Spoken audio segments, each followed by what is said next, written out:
السلام علیکم، programme capital view کے ساتھ میں ہوں ناہید چودھری۔ ناظرین، حکومت اس وقت یہ کوشش کر رہی ہے کہ معاشی طور پر جو مسائل ہیں ان سے بہترین طریقے سے نپٹا جائے۔ ایک طرف IMF کو انگیج کرنے کی کوشش ہو رہی ہے اور اس حوالے سے بہت زیادہ کام بھی ہو رہا ہے۔ آج اسحاق ڈار صاحب جو ہیں انہوں نے بھی امریکن سفیر سے ملاقات کی اور ظاہر ہے اسی کی ایک کڑی ہے کہ اس سلسلے میں کسی طریقے سے پاکستان کی مدد کی جائے۔ اس کے ساتھ ایک بہت زبردست قسم کا پلان گورنمنٹ کی طرف سے سامنے آیا ہے اور یہ ایک اتنا بڑا پروجیکٹ ہے جس کو سی پیک سے بھی بڑے پروجیکٹ کا نام دیا جا رہا ہے۔ ہمارے ماہرین، اقتصادی ماہرین اس حوالے سے بڑے پر امید ہیں۔ اس پروجیکٹ کے حوالے سے تھوڑی سی بات کریں گے۔ اقتصادی بحالی کا یہ جو منصوبہ ہے، اسپیشل انویسٹمنٹ فیسیلیٹیشن کونسل، یہ اس منصوبے میں دفاعی پیداوار، زرعی لائف سٹاک، معدنیات، کان کنی، IT اور توانائی کے کلیدی جو شعبے ہیں اس میں مقامی سطح کے ساتھ ساتھ دوست ممالک کی انویسٹمنٹ پر بھی کام کیا جائے گا۔ کل اس منصوبے کا آغاز ہو گیا ہے اور جو دوست ممالک اس میں شامل ہیں ان کے حوالے سے اگر ہم بات کریں تو اس میں سعودیہ ہے، UAE ہے، قطر ہے، بحرین ہے، چائنا ہے، وہ اس میں شامل ہوں گے اور اس میں انویسٹمنٹ کی جائے گی۔ اور اس کے حوالے سے جو چیزیں بتائی جا رہی ہیں، یہ بتایا جا رہا ہے کہ اس کے اگلے 4 سے 5 سالوں میں اگر یہ پروجیکٹ اسی طرح سے آگے بڑھتا رہے گا، جو اس وقت گورنمنٹ سوچ رہی ہے، جو ان کی سوچ ہے، تو اس سے یہ فائدہ ہوگا کہ 15 سے 20 لاکھ لوگوں کو جو ہے اس میں ڈائریکٹ جاب کے مواقع فراہم کیے جا سکتے ہیں اور 75 لاکھ سے 1 کروڑ تک جو لوگ ہیں انڈائریکٹ جابس جو ہیں ان کو اس سے ملیں گی۔ یہ ایک بہت بڑا اور زبردست قسم کا پروجیکٹ ہے اور اگر یہ مکمل ہو گیا تو 2035 تک ایک تخمینہ لگایا گیا ہے جس کے مطابق یہ بتایا گیا پاکستان $1 ٹریلین کی معیشت بن جائے گا اس منصوبے میں۔ اس میں ہماری جو ہے برآمدات کے حوالے سے بھی بات کی جا رہی ہے کہ اس میں بھی بہت فائدہ ہوگا۔ پھر اس میں فارن ڈائریکٹ انویسٹمنٹ جو ہے وہ $100 بلین کی اس میں اضافہ ہوگا۔ پھر ایک اور اچھی خبر یہ ہے کہ اس کے حوالے سے ایک ایپیکس کمیٹی وزیر اعظم صاحب نے بنائی ہے جس میں تمام سینئر وزراء اور وزیر اعظم صاحب اور عسکری قیادت کے نمائندے جو اس میں شامل ہوں گے۔ اب عسکری قیادت کا اس میں جو انٹرسٹ ہے اور ان کی طرف سے جو چیزیں سامنے آ رہی ہیں اس کے مطابق ظاہر ہے کہ جب اتنا بڑا پروجیکٹ شروع ہونے جا رہا ہے جس کو سی پیک سے بھی بڑا پروجیکٹ کہا جا رہا ہے اور دوسرے ممالک بھی اس میں شامل ہیں، تو پھر سیکیورٹی جو ہے وہ ایک بہت ضروری ایک ایلیمنٹ ہوتا ہے جس پر کام کیا جانا ضروری ہوتا ہے۔ تو عسکری قیادت نے بھرپور تعاون کی یقین دہانی کرائی ہے، آن بورڈ ہیں اور مل کر یہ پروجیکٹ جو ہے وہ آگے بڑھایا جائے گا اور جیسے یہ پروجیکٹ آگے بڑھے گا اپنے تکمیل کے مراحل میں تو پھر ان کا جو کردار ہے وہ اس میں محدود ہو جائے گا۔ اسی پروجیکٹ کے حوالے سے بات کر لیتے ہیں کہ یہ کتنی بڑی خبر ہے پاکستان کے لیے اور کتنی حکومت کی طرف سے جو انیشیٹو لیا گیا ہے وہ کتنا بڑا ہے اور اس میں کتنی کامیاب ہمیں مل سکتی ہے، ہمارے معاشی مسائل کس حد تک حل ہو پائیں گے اس پروجیکٹ سے، اس پر بات کریں گے۔ میرے ساتھ اس وقت اسلام آباد اسٹوڈیوز میں موجود ہیں رشید صافی صاحب، معروف تجزیہ کار ہیں اور سینئر صحافی ہیں۔ بہت شکریہ صافی صاحب آپ کا ہمیں پروگرام میں جوائن کرنے کے لیے۔ ان کے ساتھ ہمایوں خان صاحب بھی ہمارے ساتھ موجود ہیں۔ ہمایوں خان صاحب بھی سینئر تجزیہ کار ہیں، صحافی ہیں۔ بہت شکریہ ہمایوں خان صاحب آپ کا بھی۔ اور وایا اسکائپ اس وقت مجھے شہزادہ ذوالفقار صاحب جوائن کر رہے ہیں۔ شہزادہ ذوالفقار صاحب بھی سینئر صحافی ہیں، سینئر تجزیہ کار ہیں۔ بہت شکریہ شہزادہ ذوالفقار صاحب آپ کا بھی ہمیں پروگرام میں وقت دینے کے لیے۔ صافی صاحب آپ سے میں آغاز کرنا چاہوں گی، اس پروجیکٹ کو کیسے دیکھ رہے ہیں؟ اقتصادی ماہرین یہ کہہ رہے ہیں کہ یہ سی پیک سے بھی ایک بہت بڑا پروجیکٹ جو ہے پاکستان میں شروع ہونے جا رہا ہے۔ ہم اپنے معاشی مسائل کس حد تک اس سے حل کر پائیں گے اور جو چیزیں بتائی جا رہی ہیں کتنا وائبل ہے یہ؟ شکریہ ناہید۔ کل میں وزیر اعظم صاحب کی ٹیم کے ایک اہم ممبر مصدق ملک صاحب کو ایک ٹی وی پہ سن رہا تھا، تو ان کا تو یہ کہنا تھا کہ یہ حکومت کا پلین بی ہو سکتا ہے، یعنی جو IMF کے ساتھ پلین اے تھا، اگر خدا نخواستہ وہ ناکام ہوتا ہے یا اس میں جس طرح مسائل ہے اسی طرح پرولانگ ہوں گے مزید، تو جو اسحاق ڈار صاحب اور وزیر اعظم صاحب جو ہمیں بتاتے رہے ہیں کہ ہمارے پاس دوسرا پلان یا متبادل ذرائع بھی ہیں جس سے پاکستان کی معیشت کو سہارا دیا جا سکتا ہے، بلکہ پاکستان کی معیشت کو مزید نکھارا جا سکتا ہے۔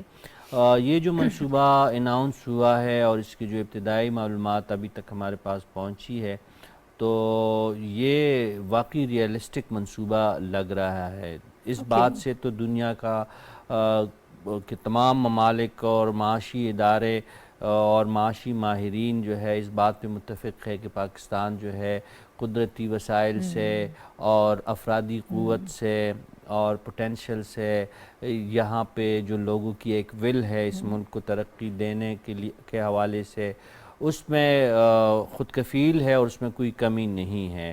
یہ پہلی دفعہ ہے کہ ہمیں ایک ڈائریکشن نظر آئی ہے کہ ہم خود انحصاری کے ایک پلیٹ فارم ایک فریم ورک میں رہتے ہوئے آگے بڑھنے کا ایک منصوبہ حکومت نے اناؤنس کیا اور آپ نے خود اس کے کئی اعداد و شمار جو بتائے ہیں. اس وقت تو ہمیں بالکل یہ غیر یقینی اور جس طرح غیر حقیقی اعداد و شمار لگ رہے ہیں، لیکن اگر ایک ایک شعبے کو آپ دیکھیں، جس طرح زراعت ہے، جس طرح دفاعی پیداوار ہے، جس طرح متبادل انرجی کے جو منصوبے ہیں، جس طرح ہماری جو افرادی قوت کی صلاحیت و بروئے کار لانا ہے، اور 5 ممالک اس میں نشاندہی کی گئی ہے کہ وہ ڈائریکٹ انویسٹمنٹ پاکستان کے لیے پاکستان میں کرنے کے لیے تیار ہے. چائنا، سعودی عرب، UAE، بحرین، قطر اور یہ 5 ہو گئے. بالکل جی 5 ہو گئے ہیں. یہ تمام ممالک بھی اگر سرمایہ کاری کر رہے ہیں تو جو فگر آپ نے 1 ٹریلین کا بتایا ہے تو بالکل حقیقی ہمیں نظر آتا ہے کہ 2035 تک اگر واقعی یہ سسٹینیبلٹی رہتی ہے اور پاکستان میں جو ایک معاشی استحکام ہے اگر ہم اس طرف جاتے ہیں تو یقینی طور پر یہ قابل عمل بھی ہے اور جو اہداف ہے یہ قابل حصول ہے. اور اس میں اہم بات یہ بھی ہے کہ پاکستان آرمی جو ہے وہ بھی اس انیشیٹو میں سیاسی حکومت کے شانہ بشانہ ہے. آرمی چیف نے اس تقریب میں شرکت بھی کی اور پھر وزیر اعظم صاحب نے اس حوالے سے جو ایپک کمیٹی بنائی ہے اس میں بھی عسکری اداروں کے ماہرین کو رکھا گیا جس کا مقصد یہی ہے کہ ان کی جو ایک تنظیم ہے، فوج ایک منظم ادارہ ہے، ان کی صلاحیتوں کو برائے کار لاتے ہوئے اس منصوبے کو آگے بڑھایا جائے گا. اور آپ جانتی ہیں کہ معاشی ترقی اور معاشی سرگرمیوں میں تسلسل کے لیے سیکیورٹی انتہائی اہم چیز ہوتی ہے. تو اس لیے اس میں آرمی کی بھی شمولیت ہے. ہماری توقع یہ ہے اور اللہ کرے کہ یہ منصوبہ جو ہے وہ پائے تکمیل تک پہنچے اور IMF کے ساتھ جو ہمارے مسائل ہے وہ معاملات بھی ہم حل کریں. ہم پاکستان کو آئسولیٹ نہیں کرنا چاہتے یا نہیں دیکھ سکتے تو حکومت اس محاذ میں بھی لگی ہوئی ہے. ہو سکتا ہے کہ وہاں سے بھی اچھی خبریں آئے، لیکن جس طرح کل مصدق ملک صاحب فرما رہے تھے کہ اگر IMF جو ہے نہیں آتا اور ان کی شرائط مزید سخت ہوتی ہے تو پاکستان اپنی خود انحصاری کی پالیسی اور اپنے دوست ممالک کی مدد سے اپنی معیشت کو سنبھالا دینے میں کامیاب رہے گا اور آنے والے وقتوں میں ہم ترقی کے منازل طے کریں گے. ٹھیک ہے ہمایوں خان صاحب، اس پروجیکٹ کے فیچرز ہیں، میں یہ چاہوں گی کہ آپ ہمیں مزید اس کے بارے میں تھوڑی سی ڈیٹیلز بتائیں کہ جو سیکٹرز اس میں نشاندہی کی گئی ہے کہ ان پر کام ہوگا، کتنا پوٹینشل اس میں ہے، ہم کتنا فائدہ اٹھا پائیں گے. پھر اس کے علاوہ سنگل ونڈو جو آپریشن ہے اس کے طور پر بھی انہوں نے کہا کہ کام کیا جائے گا، بڑی کوارڈینیشن ہوگی، چیزوں کو آسان بنایا جائے گا. بڑی زبردست اس وقت جو خاکہ نظر آ رہا ہے وہ تو بہت زبردست ہے، چارمنگ ہے. میرا خیال ہے ریئلسٹک بھی ہے اور دوسرا شاید یہ اب وقت کی ڈیمانڈ بھی یہی ہے کہ آپ کو انوویٹو ہو کے سوچنا ہے. ابھی جس طرح آپ نے بھی ذکر کیا اور رشید صاحب نے اس کے اوپر جو ہے اپنا تجزیہ دیا، IMF نے ابھی بھی ہم کوشش کر رہے ہیں اور گورنمنٹ کی طرف سے آخری وقت تک اور حتی الوسع کوشش یہی ہے کہ کسی طرح جو ہماری وہ جو ڈیل ہے کہ جون 30 کو جو وہ ریویو ہے آخری وہ ہو جائے اور ہمیں $1.1 بلین مل جائے اور وہ جو کھیپ آنی تھی وہ ختم نہ ہو. اگلے پلان یا پروگرام میں جانے سے پہلے ہم اس کو ریوائیو کر لیں یا تھوڑا سا ایکسٹینڈ کر لیں، 1 سال آگے کر لیں. اگر یہ نہیں ہوتا تو جس طرح رشید صاحب نے کہا کہ جو اسحاق ڈار صاحب نے بھی کہا کہ there is a plan B as well. اور ایک اچھے جو اکانومسٹ ہوتا ہے یا اسٹریٹجسٹ ہوتا ہے اس نے یہی دیکھنا ہوتا ہے کہ اگر ایک طرف سے نہیں مل رہا تو ہم نے دوسری طرف جو ہے کوئی پلان B جو ہے وہ دیکھنا ہے. اور میرا خیال ہے کہ ابھی آپ جس طرح ذکر کر رہی تھی کہ یہ جو پروجیکٹ ہے یہ شاید CPEC سے بھی بڑا ہے. میرا خیال ہے کہ یہ ایک کنٹینیویشن ہے اس گورنمنٹ کی PDM کی اور اس میں پرٹیکولرلی جو PMLN ہے جس نے جب پہلی دفعہ CPEC سٹارٹ ہوا تھا تو اس میں بڑا کلیدی کردار ادا کیا. اب دوبارہ اس میں جو 5 ممالک ہے اس میں چائنا ایک بڑا اہم ملک ہے. ابھی ہم نے اپنا جو ہے 5واں جو ہے نیوکلیر ری ایکٹر ان کے ساتھ سائن کیا, اس کے علاوہ قرضوں کی ریسکیجولنگ کی, اس کے علاوہ سعودی عربیہ, یو اے ای, قطر اور بحرین ہمارے بڑے دیرینہ دوست ہیں, اور بلکہ اتنے قریبی دوست ہیں کہ شاید یہ گھر کی طرح لگتا ہے کہ جب بھی کوئی مشکل آتی ہے تو ان کی طرف ہم جاتے ہیں. اس میں جو یہ اسپیشل انویسٹمنٹ فیسیلیٹیشن کاؤنسل کا جو اجلاس ہوا اور اس میں عسکری اور دونوں کی عادت جب سویلین بیٹھی اور گفتگو ہوئی, تو واقعی آبویسلی سیکیورٹی کا ہم بڑے عرصے سے ذکر کر رہے ہیں, ایک نئی ویو آف ٹیررزم آ رہی ہے, لیکن جو 5-6 ایریاز آئیڈینٹیفائی کیے گئے انیشلی, ابھی یہ ایکسپینڈ ہوں گے. اس میں ایگریکلچر ہے, Pakistan being one of the most agricultural dependent country, ہمارے پاس پانی کی اسکیرسٹی ہے, تو ہمیں اس پہ بڑی توجہ دینی کہ کس طرح ہم نے ان پہ معاملات پہ کرنا ہے. چائنا پھر دنیا میں اس وقت ان ممالک میں, اور پھر یہ جو یو اے ای اور سعودی عربیہ ہیں, انہوں نے بینگ ڈیزرٹ اکانومی, انہوں نے کس طرح اپنے آپ کو ڈائیورسفائی کیا, تو میرا خیال ایک بڑا ایمبیشس اور بڑا رائٹ ڈائریکشن میں ہے کہ آپ نے ایگریکلچر میں وہاں سے امداد لینی ہے, نہ صرف امداد لینی ہے, انویسٹمنٹ لینی ہے. پھر آپ نے وہاں سے لائف سٹاک, جو کہ ایک بہت بڑا آپ کا ایک سرمایہ ہے, اس کو آپ ایکسپورٹ کر سکتے ہیں, لیکن اس کے اندر نئی جو ٹیکنیکس ہیں وہ ہم نے لانی ہیں. انوویشنز لانے کی ضرورت ہے. مائننگ اور منرل, یہ دو ہمارے پاس بڑی عرصے سے اتنی کمال کی جو ہے, آپ بلوچستان کو لے لیں, خیبر پختونخوا کو لے لیں, پنجاب کے مختلف علاقوں کو لے لیں, سندھ کو لے لیں, تو اس میں ہم نے جو ہے انویسٹمنٹ کو لیور ان کرنے, اور یہ سی پیک کا اسپیشل اکنامک زون کے فیز 2 کے اندر بھی اس کا ایک بڑا ایمفیسس ہے.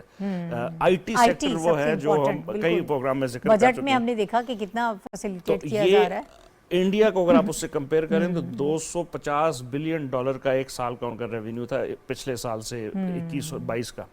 ہمارا بھی بہت اچھا تھا, یہ نہیں کہ وہ کم تھا, لیکن اس کو بہت بڑا آگے کیا جا سکتا ہے. آپ کی یوتھ ایک بہت بڑی. اور آخری میں بات ختم کروں گا, انرجی, الٹرنیٹیو انرجی اور انرجی ٹرانزیشن ایک ایسا موقع ہے جس میں پرائم منسٹر آج جب وہ فرانس جائیں گے تو وہاں پہ بھی گفتگو کریں گے. تو یہ وہ ایسا موقع ہے جس میں ہم ان ممالک سے بہت سے سبق سیکھ کے اپنی اکانومی کو بہت بہتر کر سکتے ہیں. تو میرا خیال ہے کہ اٹس این ایکسیلنٹ پروگرام. دیکھتے ہیں کہ اب آگے آنے والے دنوں میں کس طرف جو ہے. ٹھیک ہے, ابھی ہم اس کے حوالے سے بات کر رہے ہیں, اور گورنمنٹ کی سوچ کیا ہے, گورنمنٹ اس کو کس طرح سے آگے لے کر چلنا چاہتی ہے, کتنا کام اس پر ہو گیا ہے, اس کے حوالے سے بھی ہم بات کریں گے. لیکن ایک بریک مجھے لینا ہے, اس کے بعد واپس آتے ہیں.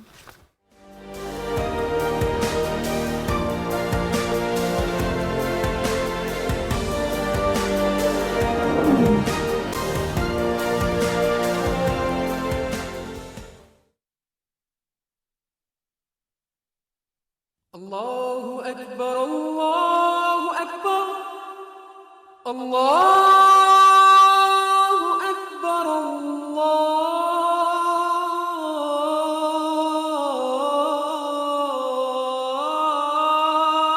الله أكبر أشهد أن لا إله إلا الله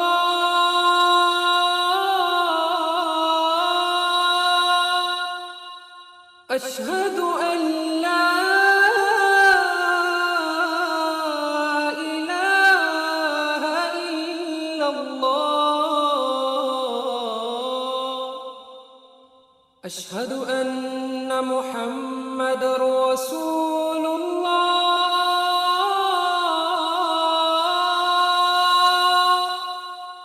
أشهد أن محمد رسول الله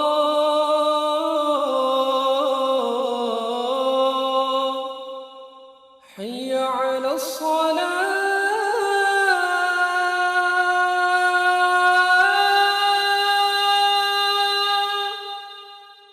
حي على الصلاة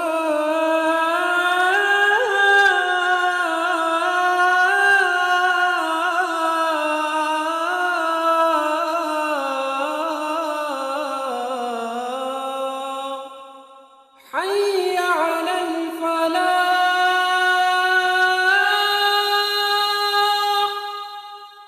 حي على الفلاح